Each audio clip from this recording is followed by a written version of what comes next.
ये कहानी 1800 के दशक के कठिन और खौफनाक समय की है, जब अमेरिका में सिविल वॉर चल रहा था। ये वो दौर था जब न जाने कितनी जिंदगियां युद्ध की आग में झुलस रही थीं। इन्हीं परिस्थितियों के बीच एक शांत और दूर दराज इलाके में एक गर्ल्स बोर्डिंग स्कूल था, जहां केवल लड़कियां रहती थीं। यहां की लड़कियों ने वर्षों से किसी पुरुष को देखा तक नहीं था। एक दिन इस स्कूल की एक मासूम और भोली छात्रा एमी जंगल में मशरूम इकट्ठा करने जाती है। वहां उसकी नजर अचानक जमीन पर पड़े एक घायल आदमी पर पड़ती है।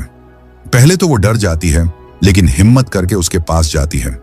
वो आदमी बुरी तरह से घायल था और कराह रहा था। जब एमी ने उससे नाम पूछा तो उसने धीरे से जवाब दिया, मेरा नाम जॉन है। उसके कपड़े फटे हुए थे, शरीर पर खून के निशान थे और वह बहुत कमजोर हो चुका था।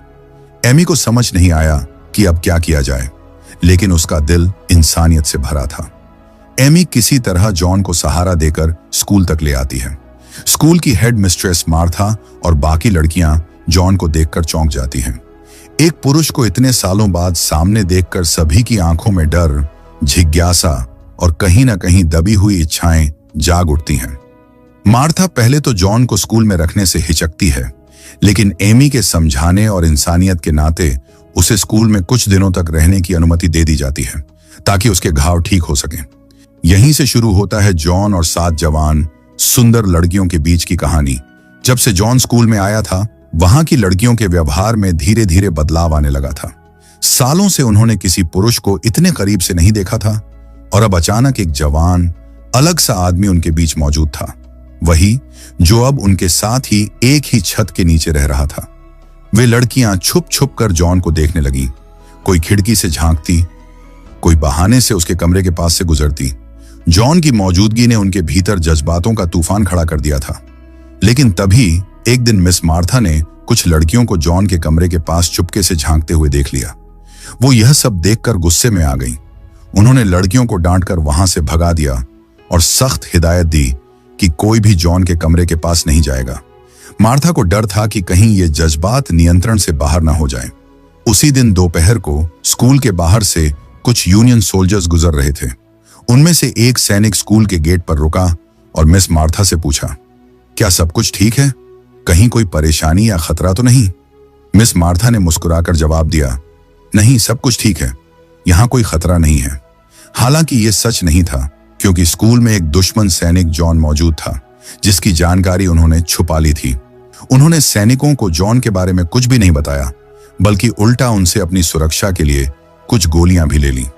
उनके पास पहले से ही एक बंदूक थी और अब उन्होंने अतिरिक्त गोलियां भी इकट्ठा कर ली थीं, मानो किसी अनहोनी की आशंका हो। उसी शाम सभी लड़कियां और मिस मार्था एक साथ मिलकर प्रार्थना करने लगीं। वे भगवान से दुआ कर रही थीं कि जॉन जल्दी से ठीक हो जाए। एमी ने खास तौर पर बहुत मन से प्रार्थना की, क्योंकि उसने ही उसे जंगल से बचाया था। प्रार्थना के बाद एमी चुपचाप जॉन के कमरे में गई। जॉन अब पहले से थोड़ा ठीक महसूस कर रहा था। जब उसने एमी को देखा तो मुस्कुरा पड़ा और कहा, थैंक यू, अगर तुम नहीं होती तो शायद मैं अब तक मर चुका होता। एमी को यह सुनकर बहुत अच्छा लगा। उसने जॉन को दिलासा दिया, आप चिंता मत करो, अब आप हमारे साथ हैं, सब कुछ ठीक हो जाएगा। जॉन की बातें सुनकर एमी के चेहरे पर एक अलग ही चमक आ गई। वो जॉन की देखभाल कर रही थी, लेकिन अब इसमें भावनाएं भी जुड़ने लगी थीं। जब से जॉन उस स्कूल में रहने आया, वहां की सभी लड़कियां एक अलग ही खुशी और उत्साह से भर गई थीं। जॉन उनके लिए एक नया अनुभव था, एक ऐसा व्यक्ति जिसे उन्होंने कभी इतने करीब से नहीं देखा था।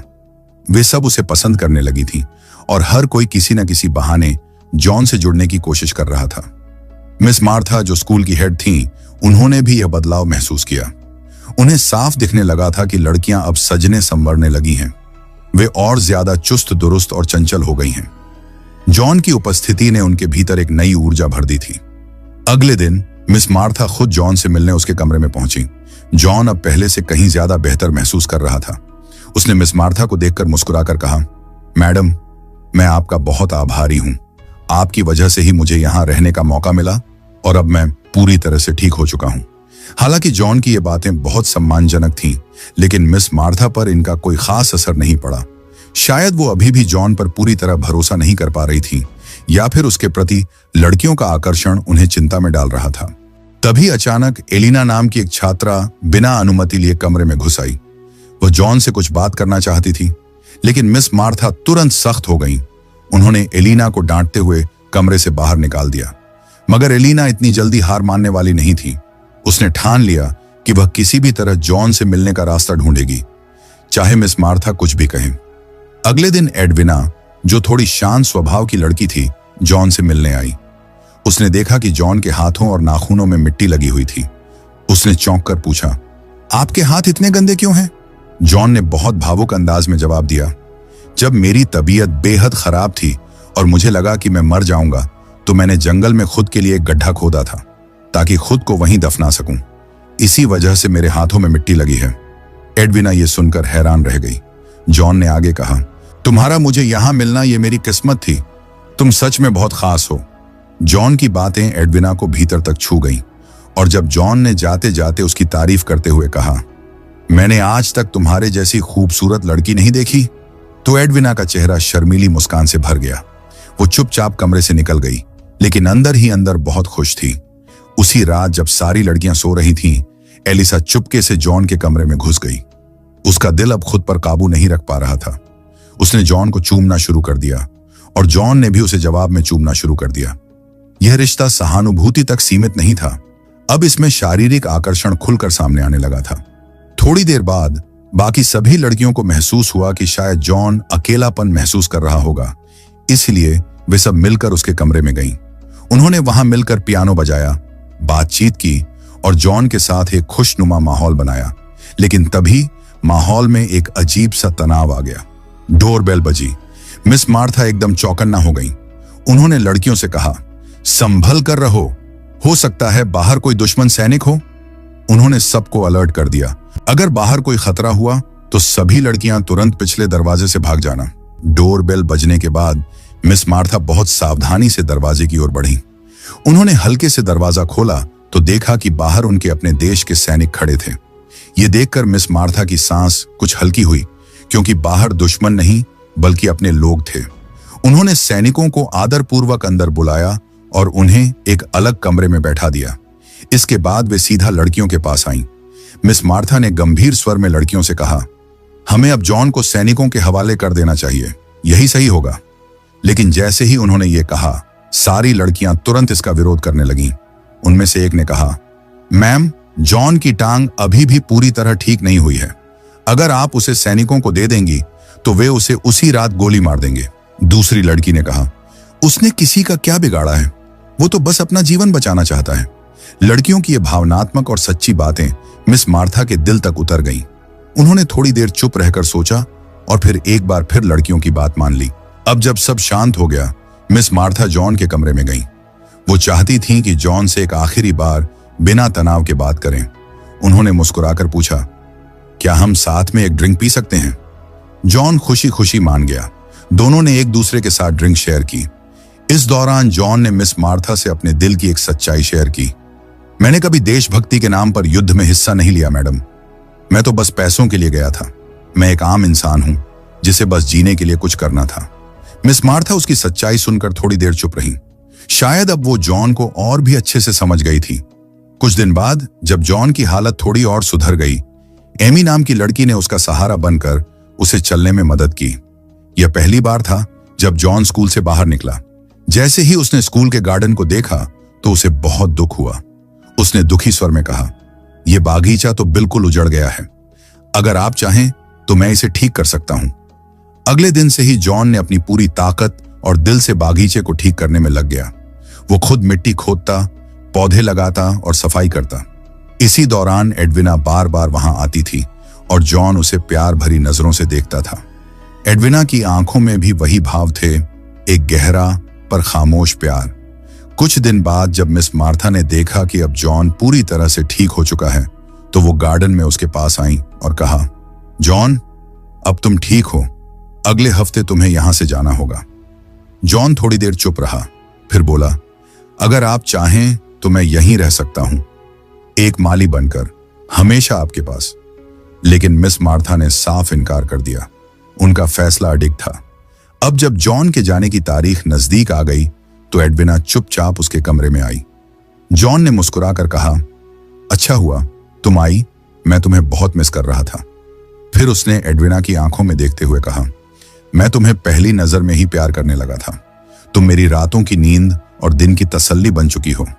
एडविना का चेहरा लाल हो गया, पर उसकी आंखें बता रही थीं कि वो भी जॉन से उतना ही प्यार करती है। तभी एक और लड़की कमरे में आई और बोली, डिनर तैयार है, चलो सब तुम्हारा इंतजार कर रहे हैं। ये जॉन के साथ उनका आखिरी डिनर था, इसलिए सभी लड़कियों ने खुद को बहुत अच्छे से सजाया था। किसी ने जॉन के लिए पियानो बजाया, कोई उसके पास बैठा, कोई उसे देखती रही। जॉन और एडविना डांस करने ही वाले थे, लेकिन मिस मार्था ने उन्हें रोक दिया। उनके भीतर एक झिझक थी, शायद अधिकार की या जिम्मेदारी की भावना। डिनर खत्म हुआ, सभी लड़कियां अपने अपने कमरों में चली गईं। अब सिर्फ जॉन और मिस मार्था अकेले रह गए थे। वे दोनों करीब आने ही वाले थे कि अचानक ऊपर से एक लड़की ने आवाज दी और वे रुक गए। रात को एडविना अपने कमरे में सोच रही थी कि शायद जॉन उसके पास आएगा, लेकिन तभी उसे किसी और कमरे से कुछ आवाजें सुनाई दी। जिज्ञासावश वह उस कमरे की ओर गई और वहां जो उसने देखा उससे उसका दिल टूट गया। उसने एलिसा और जॉन को एक दूसरे के बहुत करीब देखा। जैसे ही जॉन ने एडविना को देखा, वह घबरा गया और जल्दी से कपड़े पहनकर बाहर आया। वह एडविना को मनाने लगा, लेकिन एडविना बेहद गुस्से में थी। उसने जॉन को जोर से धक्का दे दिया। जॉन संतुलन खो बैठा और सीढ़ियों से नीचे गिर गया। उसकी गिरने की तेज आवाज सुनकर सभी लोग वहां आ गए। मिस मार्था ने जॉन से पूछा कि वह नीचे कैसे गिरा, तो एडविना ने गुस्से में कहा, इसने मुझ पर हमला किया था, इसलिए मैंने इसे धक्का दिया। जब सबने जॉन को देखा तो उसका पैर बुरी तरह टूट चुका था। उसे बहुत दर्द हो रहा था और उसकी हालत गंभीर हो गई थी। अंत में मिस मार्था को मजबूरी में उसका पैर काटना पड़ा। कुछ समय बाद जब जॉन को होश आया और उसने देखा कि उसका पैर काट दिया गया है, तो वह जोर जोर से रोने लगा। तभी एडविना उसके पास आई, लेकिन जॉन ने गुस्से में कहा, तुम दोनों ने मुझसे बदला ले लिया, सिर्फ इसलिए क्योंकि मैं रात को तुम्हारे कमरे में नहीं आया। उसके इन शब्दों को सुनकर सभी लड़कियां डर गईं। उन्हें लगा कि अब जॉन कुछ अनहोनी करेगा, इसलिए उन्होंने मिलकर उसे बांध दिया। फिर सब बैठकर यह तय करने लगे कि अब जॉन के साथ क्या किया जाए। इसी बीच जॉन ने किसी तरह खुद को छुड़ाया और एक गन लेकर वहां पहुंच गया। उसे देखकर सभी डर गए।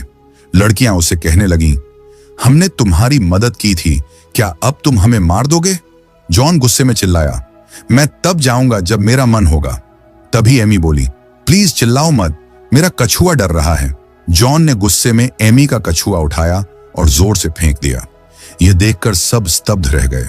वह जॉन जिसे उन्होंने बचाया था, अब उनके ही खिलाफ हो गया था। तब मिस मार्था ने जल्दी से एमी को सफेद कपड़ा देकर दरवाजे पर बांधने को कहा। उनका इरादा था कि अगर कोई सैनिक यह सफेद कपड़ा देखेगा तो समझ जाएगा कि यहां कुछ गड़बड़ है और मदद के लिए आएगा। लेकिन जैसे ही एमी कपड़ा बांध रही थी, जॉन ने उसे देख लिया। वह गुस्से में दोबारा लौट आया और बोला, मुझे पहले से पता था कि तुम सब मुझे धोखा देने वाले हो। मैं तुम में से किसी को भी जिंदा नहीं छोड़ूंगा। मेरी आज की हालत के लिए तुम सब जिम्मेदार हो। यह कहकर जॉन वहां से गुस्से में चला गया। एडविना, जो अब भी उससे जुड़ी हुई महसूस करती थी, उसकी हालत देखकर भावुक हो गई और उसके पीछे जाने लगी। मिस मार्था ने उसे रोकने की कोशिश की, लेकिन एडविना ने उन्हें धक्का देकर जॉन के कमरे की ओर दौड़ लगा दी। जब एडविना कमरे में पहुंची तो दोनों की आंखों में गुस्से, दर्द और अधूरी चाहत की एक अलग ही चमक थी। दोनों एक दूसरे के गले लग गए और उस पल की भावनाओं में बहकर वे शारीरिक रूप से करीब आ गए और वे इंटीमेट हो गए। उधर दूसरी ओर मिस मार्था बाकी लड़कियों के साथ बैठी थीं और जॉन की हरकतों को लेकर गंभीर बातचीत चल रही थी। सब सोच में पड़ गए थे कि अब उसके साथ क्या किया जाए। तभी एक लड़की ने सुझाव दिया, एमी को मशरूम्स के बारे में बहुत जानकारी है और कुछ मशरूम ऐसे होते हैं जो जहरीले होते हैं। क्यों ना हम वही जहरीले मशरूम पकाकर उसे खिला दें? यह आइडिया सुनकर मिस मार्था थोड़ी देर के लिए चुप रही, फिर बोली, यह आइडिया बुरा नहीं है, और सभी लड़कियां इस योजना में शामिल हो गईं। अगले दिन जॉन को खास तौर पर डिनर पर इनवाइट किया गया। जॉन थोड़ा शांत दिख रहा था और उसने सभी से माफी मांगी। मैंने जो भी किया वो गुस्से में और हालातों की वजह से किया, मैं माफी चाहता हूं। मिस मार्था ने मुस्कुराते हुए जवाब दिया, कोई बात नहीं जॉन, हम तुम्हारी स्थिति को समझते हैं। हम सब अब फिर से एक परिवार की तरह रह सकते हैं। उन्होंने आगे कहा, आज के लिए हमने एक खास डिनर तैयार किया है। तुम्हें मशरूम बहुत पसंद है ना? खास तुम्हारे लिए बनाया है। जॉन थोड़ा भावुक हो गया और बोला, थैंक यू, आप सब मेरे लिए बहुत मायने रखते हैं। वह डिनर करने बैठ गया। उसने जैसे ही मशरूम की सब्जी खाना शुरू किया, शुरू में सब ठीक लग रहा था, लेकिन कुछ ही देर बाद उसके गले में जलन होने लगी। वह खांसने लगा। उसके चेहरे पर पीड़ा साफ झलक रही थी। वह उठा, हांफता हुआ गिरने लगा और तड़पने लगा। कुछ ही मिनटों में जॉन की मौत हो गई। यह देखकर लड़कियों के चेहरों पर एक अजीब सी शांति और डर थी। उन्होंने एक दूसरे की ओर देखा और फिर बिना कोई शोर किए आगे की तैयारी शुरू कर दी। मिस मार्ता ने एमी से कहा, अब वक्त है सैनिकों को संकेत देने का। जाकर गेट पर सफेद कपड़ा बांध दो। सफेद कपड़ा एक इशारा था कि अब खतरा टल चुका है और घर में मदद की जरूरत है। इसके बाद उन्होंने जॉन की मृत शरीर को गेट के बाहर रख दिया ताकि कोई भी आने वाला व्यक्ति स्थिति को समझ सके। और इस तरह यह कहानी एक ऐसे मोड़ पर खत्म हो जाती है जहां इंसानी भावनाएं, मोहब्बत, धोखा, डर और बदले की भावना एक साथ मिलकर एक डरावनी और भावनात्मक कहानी बनाते हैं। तो दोस्तों, कैसी लगी आपको यह कहानी? हमें कमेंट बॉक्स में जरूर बताइएगा। दोस्तों, मिलते हैं एक नई वीडियो के साथ।